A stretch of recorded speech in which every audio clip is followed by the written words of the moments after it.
If you believe it will work out, you will see opportunities. If you believe it won't, you will see obstacles. Wayne Dyer. DZ Tribe, Josh Thomas. If you haven't already, check out thedozone.com for productivity tips, accountability, and overall just a really great bunch of amazing human beings looking to get more stuff done. Once again, that's thedozone.com. Today's guest is Sebastian Rusk, and he is one of the most fascinating people that I've ever met. And he is high energy. He's bringing my energy up. For those of you that are listening to the podcast regularly, I'm kind of like this super chill guy. I'm like NyQuil and jazz in the evenings for the most part, but I got to step it up because this guy is like a freight train. He's an author. He's a keynote speaker. He's a podcast host, and he is a founder of the Podcast Launch Lab. So I'm super excited to have you on here today. Sebastian, welcome to the Do Zone. Say what's up to the tribe and tell us something you believe is the key to getting stuff done that most people wouldn't think of. Delegation. Delegate, delegate, delegate, delegate, delegate. If you hate it, you're not going to wake up one day and go, you know what? I like this today. I think I'm going to do it. You're never going to do it. So delegate and get it off your plate as soon as possible. Words that just soothe my soul, sir. I really, yes. You know, we had a guest on here, Chris Killey. He was literally wearing a sweatshirt that said delegate. And, you know, I was like, I wanted to high five him through the camera there. And tell me more about that. Why is that so important? Because being everything to everybody is an absolute recipe for failure. I think we've all been there. As you know, by nature, we're control freaks. So being control freaks is like, I got this. Why would I pay somebody when I could just do it? And then you find yourself with no time and you're frustrated and you hate your business. You hate the work you're doing and you wonder why. But when you reach into your pocket a little bit and pay somebody, it doesn't have to be thousands of dollars either. I think people get this big misconception that delegation is going to cost you ludicrous amounts of money. It's just not. You've got to find the right people. There's plenty of freelancers available. There's plenty of virtual assistants available that can help take simple tasks that you should not be spending time on off of your plate, so you can focus on what you do best, which is growing the company, growing the brand, seeking opportunities, closing deals, et cetera, et cetera. And sometimes it's not even about freeing up that time so that you can do higher value stuff. It's freeing up that time so that you can think, because that thinking has a value. That thinking allows you to clear your head and say, oh, I have an idea. I think I can do something with this. And I'm guilty just as much as anybody else of, I've got a bunch of really great ideas and I write them down. I'm like, oh, that's a great idea. I'm going to have to get around to that. And then, you know, I got to go and sweep the floor. I got to go and wipe down the cabinets. And, you know, I got to do my housekeeping. I got to be the janitor. Somebody said to me at some point recently, if you don't have a janitor, you're the janitor. Correct. And that really stuck with me. Yeah, absolutely. Absolutely. And that's exactly right. I mean, we have a choice every day on what we're going to work on and what we're going to do. And, you know, there's better use of our time than doing tasks that we shouldn't do. You know, I picked that Wayne Dyer quote at the beginning for a reason. If you believe it'll work out, you'll see opportunities. If you believe it won't, you'll see obstacles. Yeah, absolutely. Tony Robbins says, well, what's wrong is always available. So is what is right. I picked that for a reason because I know a little bit about your story and I know a little bit about the struggles that you've been through. And so kind of take us back to that. You're a fascinating guy. You've lived a fascinating life. You've been up on stages with really popular and influential people. Go back to the beginning of how did all of this start and how, you know, tell us a little bit about how you trudged through the mud to get where you are. Absolutely. So, and first of all, thanks for having me on, Josh. It's great to see you again. We've broken some bread down here in Miami. We'd had Cuban food together for crying out loud and got a chance to hang. I think I dropped you off at the airport, which is my normal. Are you in town? Let's grab Cuban food and I'll take you to the airport. It's right next to each other. Yeah. If you're ever in Miami, call up Sebastian. He's gonna get you like a Cuban press, and he'll take you to the airport. That's his shtick, man. And he'll pick you up in his really sweet ride. Yeah, well, it went away. My sweet ride went away because he has a less sweet ride. Well, I'm an SUV owner now. I went from my beautiful yellow Camaro, the love of my life, and then the check engine light came on one day. 2018, low mileage, perfect car. Check engine light comes on. I take it in, and apparently the ECM, which is like the main computer system that runs the whole car, goes out. And guess what? The part's on back order. So my car's just sitting there for like a week and a half, and not having a car. Yeah, you can get around, but it's a royal pain to not have a car. So I was like, what are my solutions? And I called my attorney. He's like, well, you can sell the car to the dealership and just get a new car. And I was like, you watch your mouth. And then I was like, well, shit, maybe that's a viable option. So I called the guy in service and I go, hey, I got a car to sell you. And he's like, I need to refer you over to sales. So I call my old sales guy and I said, hey, I got a car to sell you. He's like, great, we need to appraise it. Where's it at? I'm like, service bay number 3. And I said, listen, I'm down to look at it. So like we have trucks and SUVs, like there's no inventory. I said, well, I'm not really a truck guy per se. And I guess an SUV, if something like my mom loves SUVs, but like she's 75 years old. She thinks like the Chevy Equinox is like the car. She's had like 6 of them, but me, not so much. But what was on the lot? A black on black with leather, fully loaded Equinox. There you go. So destiny. And it had 10,000 miles on it. So newer car, 2020, 10,000 miles. I can put my stand-up paddleboard, my skateboard in the back. I can go camping. So I don't have the love of my life, but that's the story of my Camaro. I try not to relive it too many times, but sorry about the trauma. Yeah, I'm still processing. I saw one identical one the other day, same color, same everything. I'm like, that's got to be it. That's got to be. All my buddies are like, they sold your car the next day, right? The part came in the next day as soon as you left. So anyway, so the story started really when I got out of high school, because I decided I wasn't going to go to college because I couldn't stay in school when it was free. So you think I'm going to pay for it? Forget about it. So I decided to have a kid instead, which I don't recommend doing. I had a kid and became an entrepreneur very early on. So my daughter was born when I was 21. She'll be 21 next week, which is pretty crazy. And I became an entrepreneur shortly thereafter. She was around 2 or 3 when I became an entrepreneur. And those are both 2 mega crazy tasks to take on in your early 20s. You should be either you got a business and a brand or an idea, an entrepreneur, and you're off to the races, or you should go to school, join the military, get some sort of structure in your life other than let's have a kid with somebody who probably doesn't really want to have a kid. Yeah. So anyway, her mom and I didn't work out, but I said, hey, you go play if you don't want to go do all this. Apparently it was all my fault anyway, but my daughter stayed. So, and that's exactly what happened. So I was the primary parent. I ended up raising my daughter, and thank God for my sister and my mom. And I had a tremendous amount of help being a single father, but I was a single father and entrepreneur. I had a marketing business. So I did direct marketing for mortgage brokers and real estate firms. I would do the marketing, outbound, direct mail, voice dialing, anything I could do to get a call inbound and into a call center. And then I would screen those calls out and sell them as a live transfer to the clients. That's all fine and dandy until the false real estate market crashes in 2008. And I'm left holding the bag literally. I live in Newport Beach. I have 2 cars. My lifestyle is 10 grand a month just to wake up every day. That's just waking up. That's no trips and extras. That's just waking up and paying the bills. And I'm an asshole. So there wasn't, I didn't have a lot of, I thought I had it all figured out because I was making money and I had the status. Apparently I was only impressing myself. And then 2008 rolls around, a car gets repoed, banks stop lending. So there's nobody to sell your service to. We were doing 1,000 calls a week at $75 a call, down to, no calls a week. At no dollars a call, which was a rude awakening. So I came back from my best friend's wedding in March of 2008, and friends in low places. I connected here, and my buddy's like, hey, what do you want to do? And I'm like, I just need to come back home. Like, I'm losing my ass out there. I got to come back home. And he said, great, what do you need from me? And I'm like, well, I need a place to live and I need some cash. He's like, okay, cool. Here's a check for $5 grand. Here's the keys to my rental unit in Brickell. I bought the model. So you already have all furniture and everything. So just sell all your shit on Craigslist and get back here.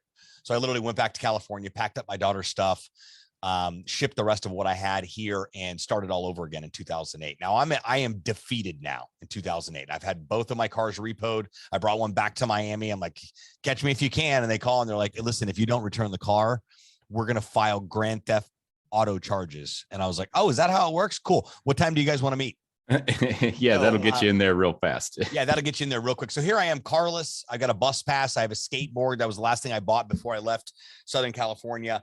And my daughter's school is literally downstairs. Like when I Google mapped it in California, I was like, what do you mean 250 feet away? It was literally the next building next to the building that my buddy gave me the apartment to live in. So that was a huge blessing. And I was grateful. And my sister ended up moving back 6 months later from Northern California. My mom was already in Delray Beach. Her mom was here. While that she wasn't active, I could at least start over. But dude, it took me 2 years to pull my head so far up my rear end out and like back into reality. I literally did nothing from 2008, 2010. I think a lot of people may have been in a similar space because we were in a recession. I did nothing. You know, I'm starting to resonate with a lot of this story right now because I had a good job. I actually was a teacher at that time, and I quit teaching in 2008, not having any clue what was going on in the financial or real estate industry. And I got my real estate license. And I was like, I'm going to be rich, you know? And so I get my real estate license in July of 2008. And then I go out there and I'm like, all right, guys, I'm ready to make the money. You know, it was like crickets. Like nobody could get a loan. Nobody could buy a house, you know? And I thought maybe I'm just not very good at this, which by the way, I wasn't. But also, even if I was good at it, nobody could qualify for anything. And so just like you, I just kind of like, I don't know what I did. I just kind of like putzed around and tried to figure it out. And I played an entrepreneur for a while saying, oh yeah, I'm a business owner or whatever, but I actually wasn't doing shit. I wasn't earning shit. And I was just racking up credit card debt, pretending that I knew what I was doing. Yeah, exactly. Well, you know, I don't believe in fake it till you make it. I believe that's terrible advice, but I do believe in you play the part to become the part. I firmly believe in that. Now that's definitely, you know, a reality. But 2008, 2010, again, I was in that figure it out mode too. I drank a lot of beer and just felt sorry for myself a lot. I really, really did. And why me? Why? And I would eventually figure that why out, but then and there I didn't. But then, so what happened was that when I moved back, then Florida crashed. So my buddy lost 17 properties. The property I'm living in is in foreclosure. My key fob doesn't work. I can't get into the garage. I can't get to the elevator. Like if your key fob doesn't work in a condo building, you're out of gas. So, and eventually I was like, I need to get out of here. Like I'm squatting. And by the way, like living somewhere and not paying rent is a terrible feeling. I don't know how people do that. Terrible feeling. So I'm like, I got to get out of here. So I got a gig in Las Vegas with a network marketing company on the corporate side of things for the summer. So I ended up leaving Miami for the summer, went out there, lived in Vegas for the summer, made a little bit of cash, just more than I was making before. I had to do something. And that is where I really started to grasp, hey, wait a second, maybe the stage is a place that I need to be. Yeah, because these network marketing companies will put on events and all kinds of stuff, and they're one big event always going on. But I saw the value of being able to be on stage and creating curriculum to teach that curriculum on stage, and that's where it really started. That didn't end up working out because, like most MLMs, it went belly up, and I came back to Miami. But I had some momentum. I had found an apartment. I found a place right around the corner in a real nice neighborhood, a little 2-bedroom, old school, like Miami, apartment with, wood floors, old school style. I loved it. And it was $950 a month, and I could still walk my daughter to school, and it was still close to where I used to be. So I had a little bit of momentum, and I woke up one day and I really had this awakening minute. I feel like, all right, now I got some momentum. So I shot a video on my laptop about, hey, I can do direct marketing for you. And I was trying to find out other verticals outside of mortgage, like debt consolidation and all other stuff that I could do direct marketing for. So I shot a video on my laptop. And around that same time, I had this desire that I wanted to go see Tony Robbins. So I called my friend Whitney, who worked for Tony at the time. And I said, hey, Whit, I want to go awaken the giant within. Like I want to go to unleash the power within. And she goes, great. The next one's going to be in Long Beach in July. I said, okay. She goes, here's the details the whole night. Well, she gave me all the details, and I was like, all right, cool. Now I know how much it cost, and I just need to figure out how to get there. Cool. And an hour later, she called me back, and she's like, I totally forgot to introduce you to my best friend. She lives on Miami Beach, and she's part of Tony's core team of 6. She actually travels with Tony. And she'd be a great introduction for you. You guys have the same energy level. And I'm like, okay, cool, do it. So like she did it almost instantly. We started texting back and forth. And I said, hey, listen, you're a perfect stranger. Can I show you a video real quick? And she's like, yeah, absolutely. So I sent her the video, and she's like, oh my God, that was great. Your energy, the whole night she was going crazy. I was like, either this lady's crazy or she really means that, like, maybe I'm onto something here. Yeah. Right around that same time, somebody introduced me to Gary Vaynerchuk, and I read Crush It. I linked up with Gary. He was doing wine videos on YouTube, had just the initial stages of starting VaynerMedia with his brother, which started in a conference room in an existing startup, like humble beginnings. They have 1,200 employees now and 4 offices around the world. But those early days of connecting with really opened my eyes. And then I met up with this girl that Friday. We met up for a drink on Miami Beach, and works for Tony. She's crushing it, been there for a long time, travels with him. You can tell she's, in 2008, 2009, you meet somebody who's crushing it, you know it. Right. And because nobody was crushing it. Correct. She looked at me and she said, so what's next? And I said, I don't know. And she goes, that's a problem. That's a PG version. And I said, well, these are my offended days. So I was like, why? Why is what I'm doing with my life a problem? She goes, I'm going to tell you why. You want to hear why? I go, yeah, I do. She goes, so who's missing out because you don't show up? And I thought, fuck, wow, probably a lot of people. I'm starting to see I'm starting to feel my worth a little bit. I'm starting to see like I got talent. I could do something. Like, yeah, maybe a lot of people are. The stage. What's that look like?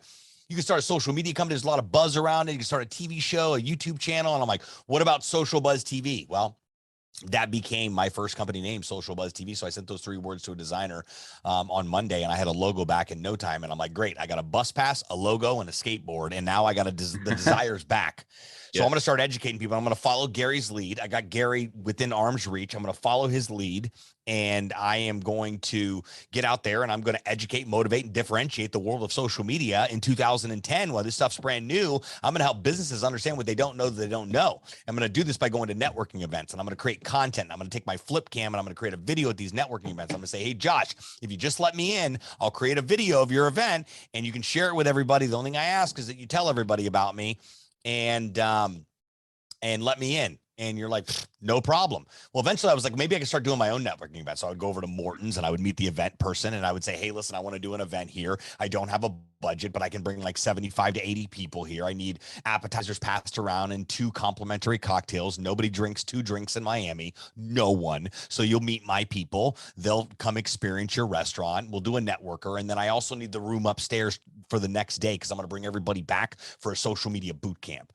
And I need a set menu, and you can price that out at whatever you want, and everybody will just pay for their own lunch. And that's how we'll get around me not having a budget. Yeah, right. So they were like, okay, let's do it. And that worked. And I did my first event in the beginning of 2011, had 85 people there. And then people started hitting me up. Then Fleming's called, and then Ruth Chris called, and then Cheesecake Factory called. And then all the restaurants in the neighborhood were like, hey, you want to host an event here? You want to host an event here? So I continued to rinse and repeat that process of hosting an event, monetizing it with sponsors, and then meeting people, and then bringing them to my boot camp. And then after the boot camp, they're like, you know what? I need this for my business. How much is it to start? I'm like, well, for $500 a month, I'll manage your Facebook page. I'll watch your kids on the weekend. There's I'll nothing that car. Right. There's nothing that I won't do. And so I continue to rinse and repeat that process, which is an up and down process. Start, stop, start, stop, start, stop, start, stop. So that became exhausting, but it allowed me to monetize Social Buzz TV a year after I had started Social Buzz TV. So again, back to the point of if you play the part, you become the part. I was firmly believe I had a fake Rolex. I had a bus pass. I stashed my skateboard in the bushes. Nobody knew that I was a broke guy that had no wheels, no transportation, and God knows no money. So I was able to win. I would leverage because people started wanting to be around me. But say, hey, to a certain extent, though, it doesn't actually. Those things don't matter. We think they matter, but they don't matter. I've heard an exercise about, the whole exercise. If you get dropped in a field and you have to start over, you can't use your network or whatever. Most of the most successful guys are going to say something along the lines of, I will do whatever work that I need to do to get $500, and I will go and buy a really nice suit. And I'm going to go to the place where all the successful people are and start networking. Right. And that's basically what you're talking about is it doesn't, none of the material things, all that stuff, we find importance in that, but it doesn't matter to another person. What matters to the other person is you. What matters is what kind of value are you bringing as a person to me as a person? Everything else is secondary. Correct. It 100% is. It really, really is. So Lost my train of thought. Where were we? Oh, That's network okay. image. No, networking. So anyway, I continued to rinse, repeat that process and started the Social Buzz TV agency. Wrote my first book, got involved with the National Speakers Association, went to their annual convention as media. I was the only media there, but they let me in free. I'm like, listen, I create content. I run around with a bow tie. You want me in the building. So they did. They bid on it, but it allowed me to get in the mix with National Speakers Association, which I was told that is a place that I need to be. If I'm an aspiring speaker, I need to be around people that have been doing this for decades, sometimes longer than I've been alive. And so I met my publisher at that event. They were a sponsor. And I literally bartered my first book deal. It was 25 grand to write my first book. And I bartered it because I managed and launched their social media strategy for a year. They're like, it's 25,000 to write a book. I'm like, perfect. It's 24,000 for me to run your social media for a year, 2,000 a month. Let's shake on a deal. So we did that. And I wrote my first book, Social Media Sucks If You Don't Know What You're Doing. And I told this whole story that we've been talking about for the past couple of minutes. And then I also gave some practical tips on my thought process on where we're at with social media and where we're headed with it, et cetera, et cetera. And then I continued to rinse and repeat that process. And then from there, I started to, one of the first things Gary taught me was to build my personal brand, because my personal brand in perpetuity will become my reputation. Plus you're documenting your life and leaving a legacy for generations to come, which I think is very, very important and really a big responsibility. So I simultaneously built Social Buzz TV and my personal brand, Sebastian, as author, speaker, keynote, and MC, as part of that process. And then 2016 rolls around and I'm sick of the work. We got the agency, 10, 12,000 a month recurring. We're doing work, delegating stuff. I'm just not happy. It's probably because every time I turned around, there was another social media company popping up, another social media person. Like the top 3 jobs with low barrier to entry were social media manager, trainer, and realtor. And I just, not that there's anything wrong with any of those jobs at all. Do what you love. I just felt strongly that there was more to the equation. There was more for me, but I also kept telling myself that there was more growth for me too, while simultaneously being ridiculously resistant to it. And when we're the most resistant to things is when we're probably supposed to be doing them the most. And that was a big lesson for me to learn. So I decided in the beginning of 2016, I was going to find a girlfriend. So I logged on to actually Tinder when Tinder was, cool. And I met a girl in Fort Lauderdale, and we met on March 1st, 2016. I'll never forget it. Went to a place called American Social on Las Olas Boulevard. We had a beer and we sat and we had a conversation about personal development, because she was in the middle of this personal development course. And I'm like, oh yeah, I've been to Tony Robbins and Landmark Forum. I'm pretty much a personal development expert. I'm actually in the process of integrating right now, so I'm not taking on any new personal development courses. I had all the answers, and she wasn't buying any of that. And she was almost done with this training, but she kept on saying, hey, listen, this could be really impactful for you. And I was, again, resistant. She ended up signing me up for the program anyway and going, you're just going to do the first part. Okay, it's one weekend of your time. So I did it, extremely resistant.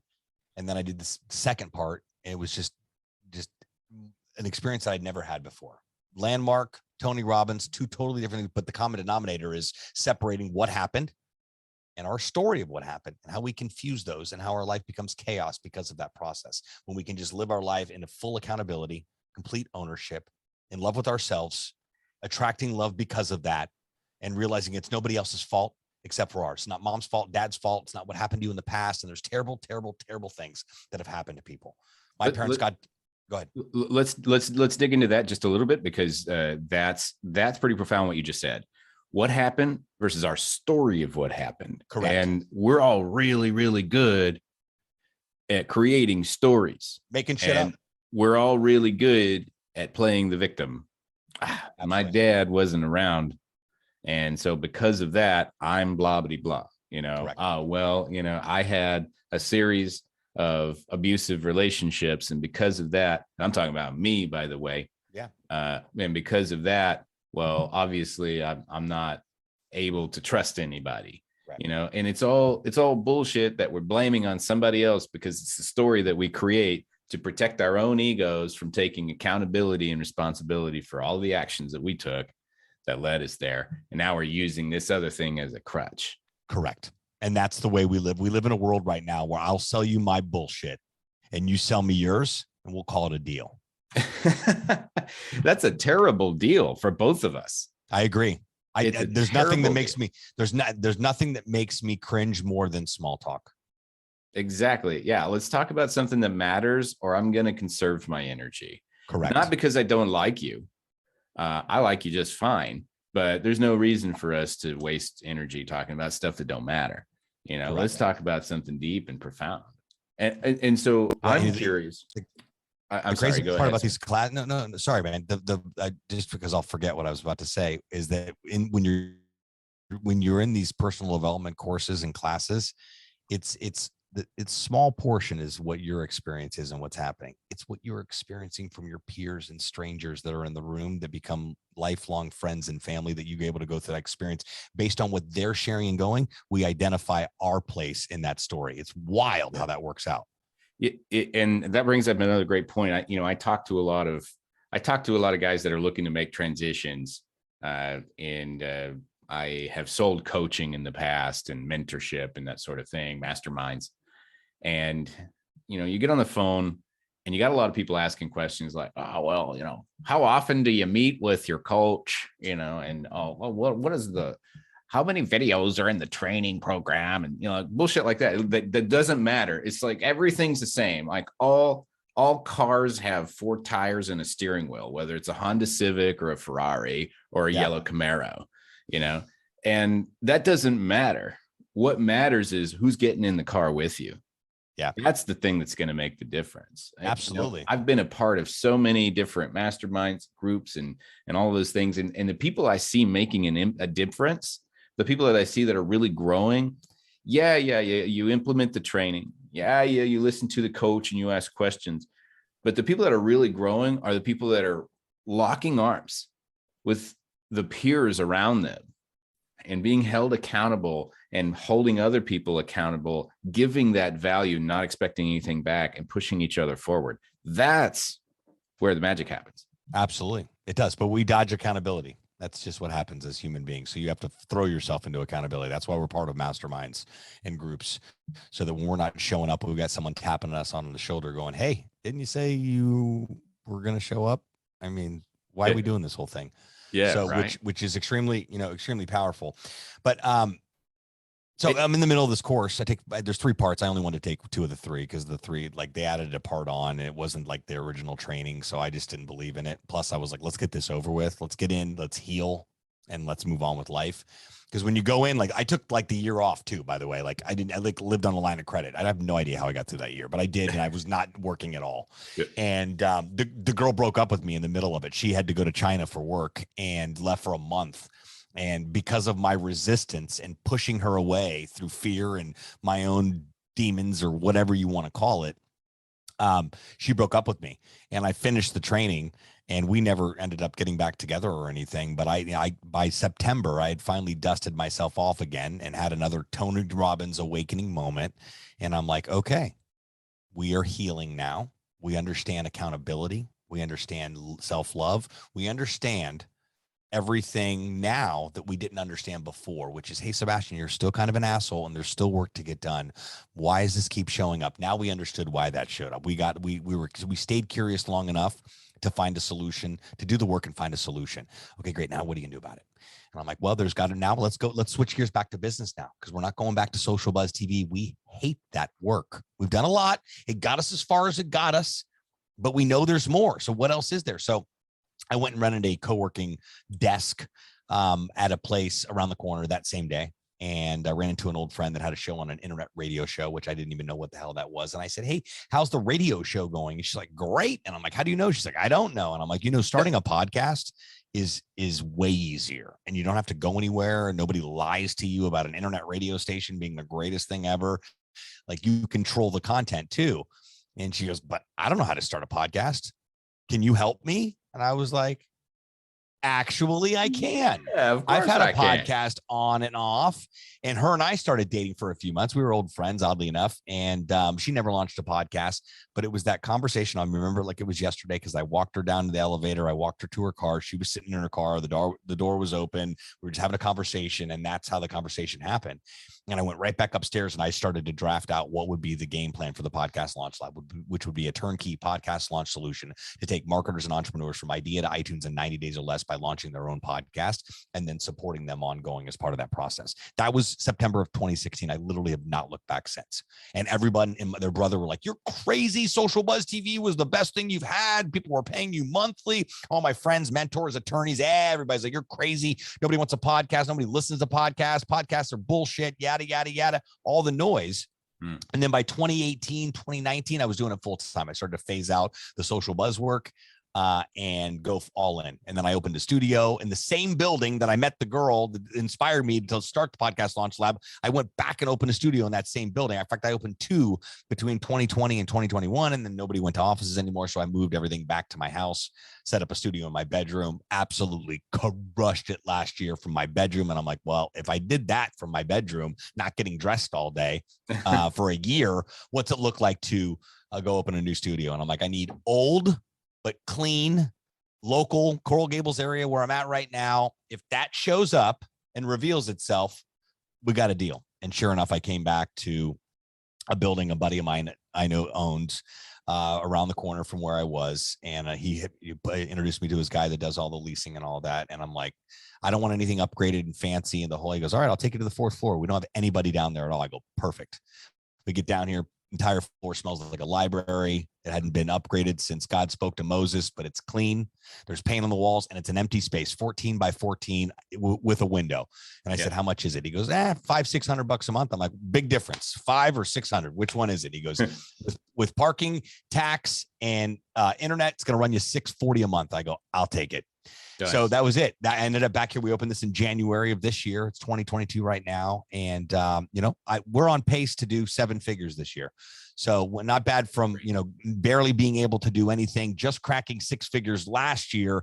And again, the craziest part is I have absolutely no idea how we're going to pull off 7 figures, but I'm aligning myself with some pretty big players right now that I've been attracting, that have been hitting me up. Like Ty Lopez texted me and said, "Hey man, can you take a look at my new app? Let's figure out how we can work together." I'm like, "What is this, real life?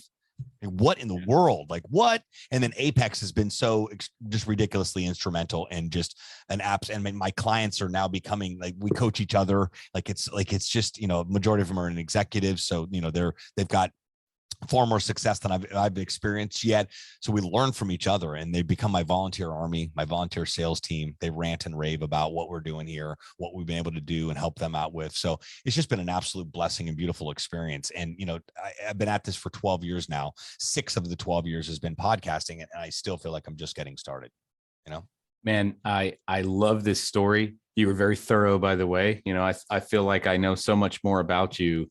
And our audience has just kind of taken this journey with you of self-discovery and chance encounters and a little bit of luck, a little bit of happenstance, and a heck of a lot of hard work. Absolutely. And it's fascinating to me. I'd love to really get in there and understand about what really drives you. So let's kind of transition into our Do Zone diagnostic. You ready? Yeah, let's do it. Awesome. So this is a series of 5 questions, just rapid fire. First thing that comes to mind, Sebastian, what's one thing you do that keeps you focused on your goals? Logging into my bank account. Excellent. I like it. I don't think I've heard that one yet. So, and on the flip side of until that thing has 7 figures in it, get the fuck to work. Yeah. And, planting that seed, driving that stake into the ground and saying, "Hey, this is what I'm going to do." And a financial goal, I'm always trying to get somebody to create something concrete. If you have a goal, I want to be the best podcaster in the world. How do you define that? You can't define that, but you can define 7 figures. You can define that. Correct. I mean, listen, you ask yourself a simple question. What are you committed to? Everything else is bullshit. Yeah. And if you don't do it, what's at stake? Because you decided not to follow through with what you said you were going to do. Again, that's Apex core values. We do what we say we're going to do. when we say we're going to, when we say we're going to do it. And imagine if the world operated like that, what would it look like? So that's what I do every morning. I'm like, what are you committed to? What are you committed to, Sebastian? Are you committed to staying in bed? Because who's losing when you stay in bed? It's a terrible feeling when you really think about that. That's great. And, on the other side of that, how do you get back on track when you lose that focus?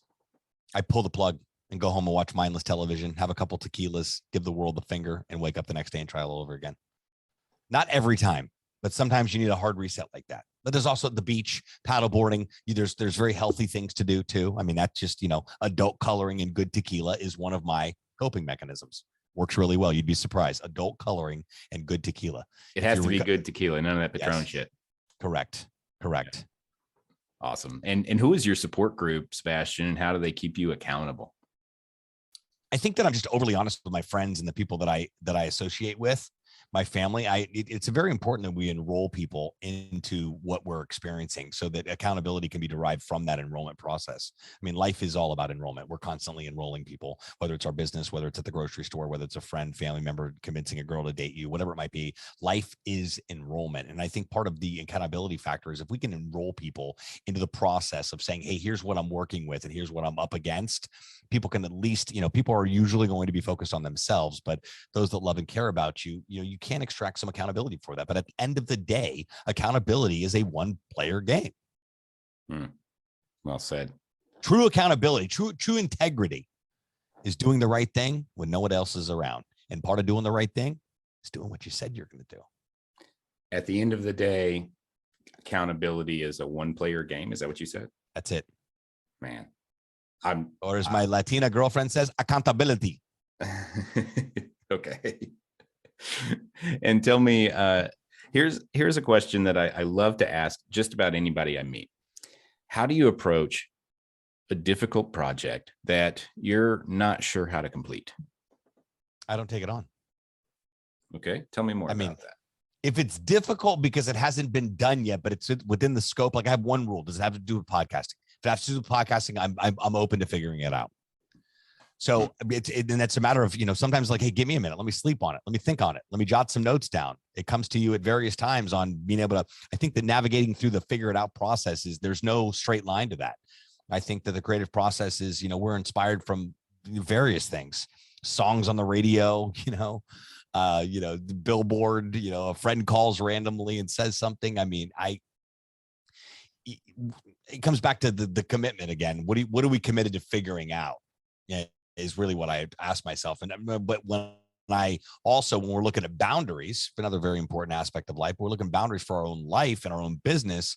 Is this within the scope of work that I want to do? And is the money is the money that's available for the project or figuring this out? Does that match up with where my, what I've agreed and my core values are and what has to be in the ingredients in order for us to go and do something? So I know that was kind of an all over the map answer, but I don't have any, there's no straight line to figuring shit out. I think it's the creative process I always say the creative process often starts with us just staring at each other for a couple minutes going, I really don't know what to talk about. And then saying, what about this? And what about that? And getting curious.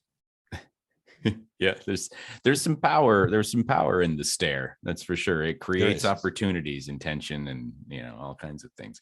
Last question for you, Sebastian. What is the number one pro tip you'd give to someone looking to get more stuff done in less time? Hire somebody. Yep. Delegate. There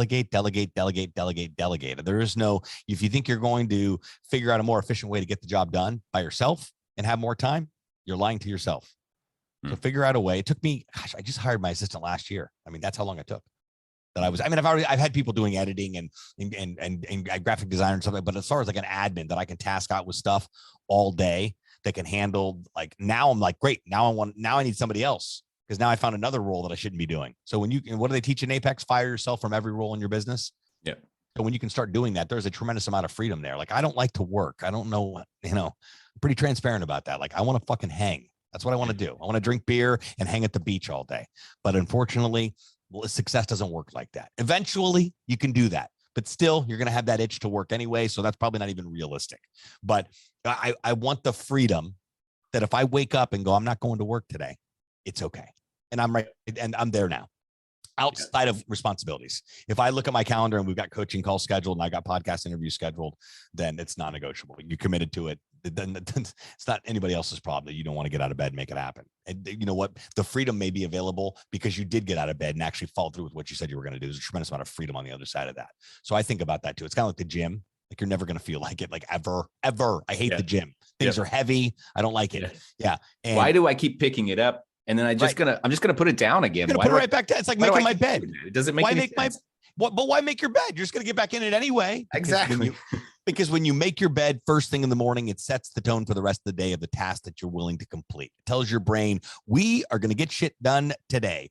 Make the bed, make some coffee, get situated, read a book, whatever. It sets that tone. And I'm a horrible bed maker, but I still do. I'm a big, throw it up, just at least get the blanket nice and flat. The surface kind of, as long as the sheet is somewhere near the comforter and it's like all on the same, and I can, and I can put the pillow, fluff the pillows up a little bit. I'm like, you know what?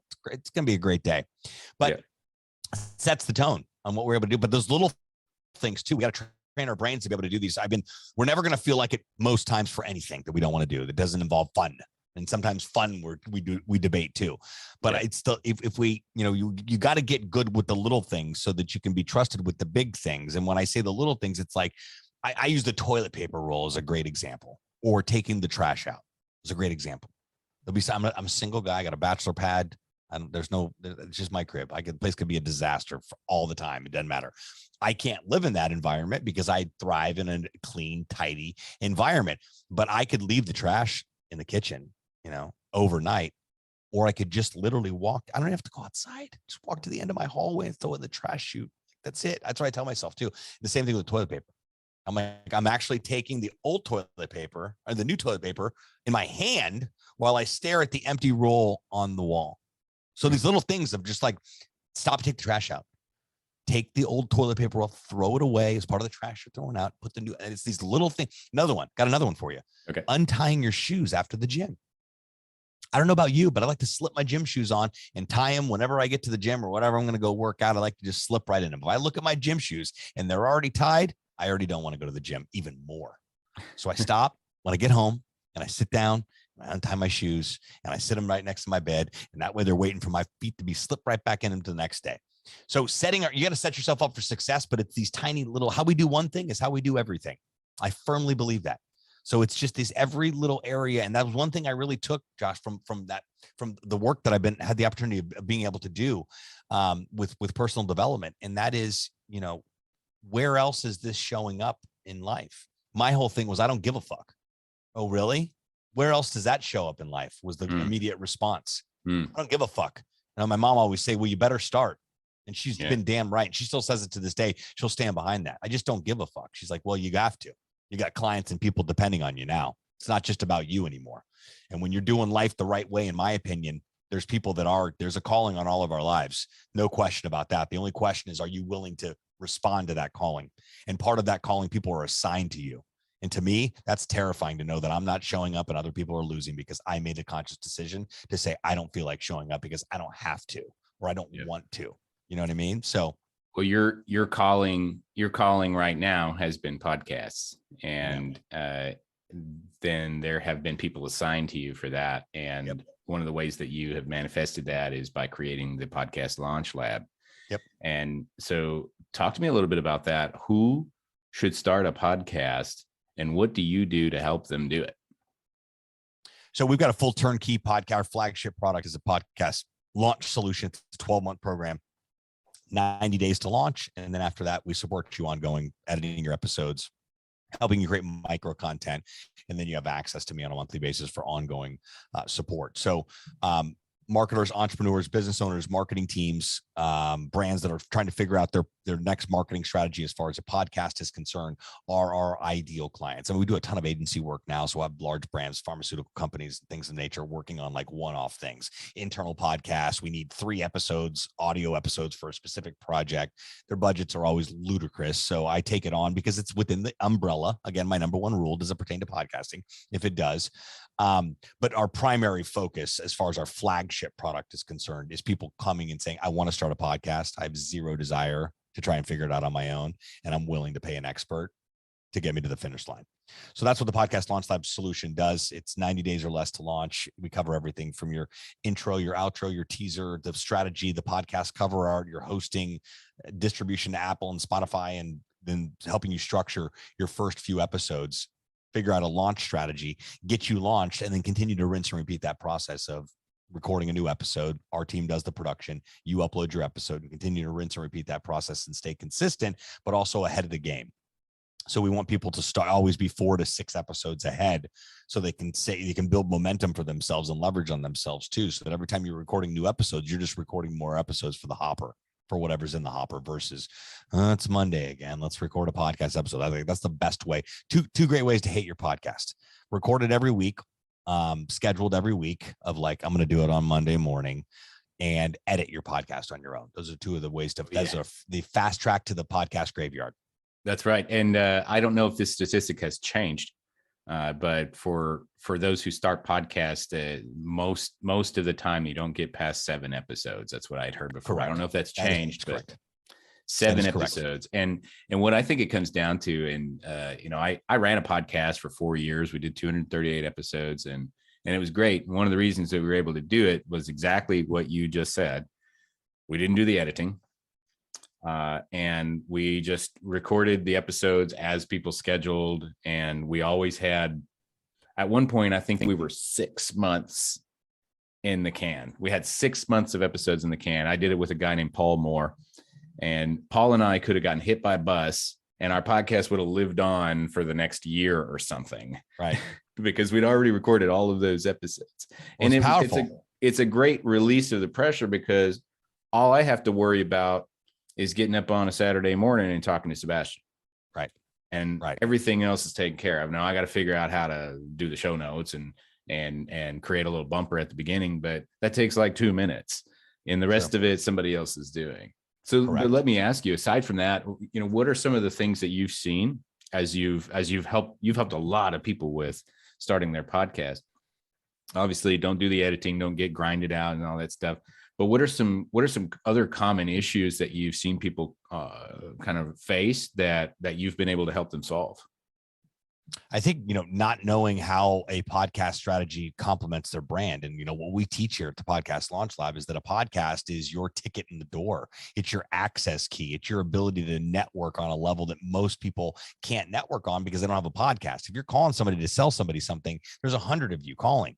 If you're calling to say, hey, I want to get you on my podcast, you have the opportunity to build rapport, build a relationship, make it all about them, stroke their ego. And then at the end, you've got enough ammo and clout that you can say, hey, listen, I'd love to chat with you about XYZ that you had mentioned. That's what we specialize in here. And more times than not, you're able to turn that into an opportunity. So I think people being able to figure out, not seeing what's possible with a podcast, relating back to their brand and how they can monetize and leverage what they already have with what they're actually starting, which is the podcast. Yeah. And let me ask this, as far as that kind of matching with your brand. I am not remembering this guy's name. I tried to look it up really quick, but whenever we first started, there was a gentleman who helped us kind of get somebody like your counterpart. This was like right around the time that you started Podcast Launch Lab. And he said to us, starting a podcast is not about building a relationship with your audience. It's about building a relationship with your guest. And cool. That always stuck with me because he was so right. To this day, I barely know, like, if you're listening to this right now, thank you. I love you. I appreciate you. Subscribe, leave comments, send me messages, take selfies, put it on Instagram, all that stuff. It's great. I love you. But to this day, I really don't know who listens to my podcast. There could be thousands of people out there that have been impacted and affected by my words that I'll never know. Mm-hmm. But I know every single person I had on my podcast. And I know that we had that interaction. I know we had that exchange. And I know that at least a small handful of them have resulted in many hundreds of thousands of dollars in income for me just from that relationship. Yeah. And that's really what it's about. Because if I can focus my energy on building my relationship with you, Sebastian, the audience benefits from that. because we're extracting value from everything that you shared with your story and perseverance. Somebody's going to be impacted by that. Somebody's going to want to start a podcast now. Somebody's going to reach out to you and engage with your services, which we'll get to that in a minute. But it all centers around the relationship you have with your guest. And so if you're considering starting that podcast and you want to be like the next Joe Rogan or something and have like 7 million downloads per episode or whatever he does, forget that. That will come as long as you're focusing on the relationship with your guest. That's correct. That's my opinion. Like somebody planted that seed 6 or 7 years ago and it just kind of grew. And I'm like, okay, that's why I'm doing this. And when I retired that last podcast, something was missing. I felt like something was missing for me because I just wanted that opportunity to reach out to people. And you nailed it. Nobody's going to give you the time of day if you're trying to network or, sell something or whatever. But if you reach out and say, hey, why don't you come on my podcast? All of a sudden, I can block out an entire hour of my day to talk to this guy. It's the most magical thing. Talk to me a little more about that, or make any comments you want on what I just shared. I'm in 100% agreeing with you. Yeah, no, that it is. You're exactly right. I'd love to know who that was. That said that. It wasn't Cliff Ravenhouse, was it? Cliff? No, JLD. James. I believe it was James Carberry. I think that was it. Okay. But yeah, no, it is because it's I would take it a step further. I mean, it's about the guest. It's about the relationship that you're building. I mean, what's possible with that guest? I mean, you become friends, you become business partners, you become a client. I mean, there's endless opportunities for us to be able to feed into each other through that process. Yeah, man. And so where can somebody go if they want to learn more and they want to consider starting a podcast? Maybe they're not quite ready to talk to you. Maybe they just want to learn a little more. Where do they go to learn a little bit more about this? My YouTube channel is a great resource. I've got an entire library over there. I've been whittling away at YouTube for the past 3 years. It's youtube.com/podcast launch lab. That link will be available in the show notes, right, Josh? That's right. And that's a great place to start. And then pick up a copy of my most recent book, dropped in December of 2020. Not so recent, but still relevant. It's everything I got pertaining to starting a podcast. So everything we do here at the Podcast Launch Lab is included in that book. It's called Podcasts Suck If You Don't Have One. And it's a step-by-step guide on launching your podcast. And if you have questions on the back of the book, you can scan the QR code and it'll take you right to my calendar. And you can schedule a call with myself or somebody on my team and be more than happy to walk you through the park on what we can do to help get you to the finish line on starting a podcast. But those are my 2 free resources. Well, the book costs you $15, but phone call coming through here. Hold on one second. So caller number 1, you're live. Yeah, exactly. Well, that's the good part about the Roadcaster. Like I could have picked up the call and patched them right in. But yeah, those are the 2 easiest resources. Then of course, if you think like I want to start a podcast, I need help, I want to hire this guy, then you can totally schedule a call with me. You can go to podcastlaunchlabnow.com, podcastlaunchlabnow.com, and you can schedule a call. We'd be more than happy to chat with you on what's possible with joining our program and see if you're a fit for it. Excellent. So that's podcastlaunchlabnow.com. Let's give him that link just to keep simplicity. Podcastlaunchlabnow.com. And then also, if you are looking to really understand better the strategy and the opportunity of podcasts, Sebastian also has a book called Podcasts Suck If You Don't Have One. That's right. Podcastsuck.com. That's plural. Podcastsuck.com. Podcastssuck.com. So got it. All kinds of opportunities here to really learn and engage. I will share something personally with you. Having a podcast, guys, has changed my life. It has positively impacted my self-esteem. It has forced me to become a professional and develop a skill that I did not have before. And it has introduced me to lifelong friends.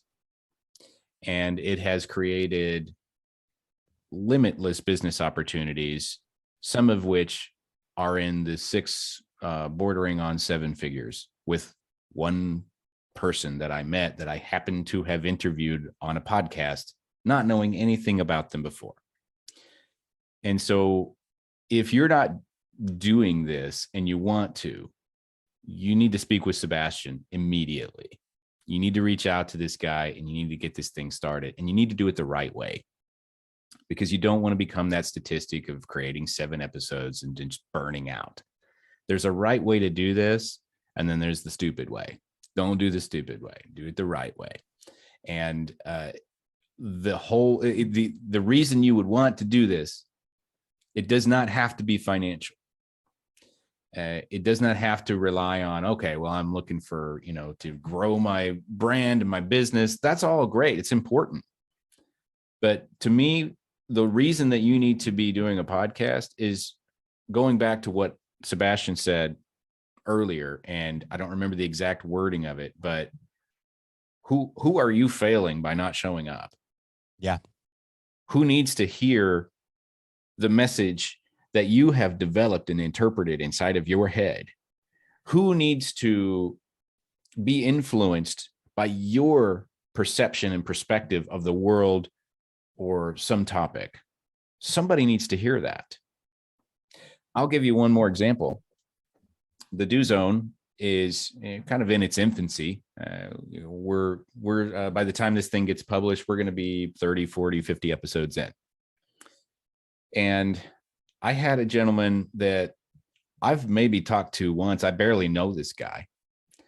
And he unsolicited posted something on Facebook, tagged me and tagged the other guest. That was Chris Killey, by the way. He was episode number 2. And the conversation that Chris and I were having on that podcast impacted him so much that he was trying to start this business, and it was a restaurant, and he had this laundry list of things that he needed to do before he could launch the restaurant. And after listening to our episode, he was impacted by what we were throwing back and forth and decided, you know what, I'm going to give a score of 1 or 2 for each of these things that need to happen, which was a piece of advice that Chris gave. And he decided to instead launch the following week for his restaurant, because everything that was a 1, I'm going to do now. And everything that's a 2, I'm just going to do after we launch. And that cut 6 months off of his time frame, because a couple of dudes were talking into microphones. We had an immediate impact on this person's life and their business opportunity. You never know who's listening, and you never know what kind of impact you have. And that's why it's your responsibility, almost your obligation. You got to get it out there, because who's missing out? Who's losing because you're not showing up? That's it. Yeah. Absolutely. Who are you becoming as a result of a podcast? That's Absolutely. the question. Yeah, man. I love this. Sebastian, I'm so glad that you came on here and shared. Thanks for having me, dude. Your kind of life and your struggle and your success. And I'm so glad that it's ended up with you creating the Podcast Launch Lab. And for anybody that's out there listening right now, I want you to go to podcastlaunchlabnow.com, reach out to Sebastian, consume his content, get his book, Podcasts Suck, if you don't have one, and consider what you can do to get your message out there to make a bigger impact on the world. We're going to wrap up for today. Thanks again, Sebastian, for being on here. If you're a busy entrepreneur looking to get to the next level, head over to thedozone.com for more productivity tips, tools, and strategies. You can also join our Facebook group of the same name. Until next time, remember, we all have the same 24 hours in a day. What are you going to do with yours?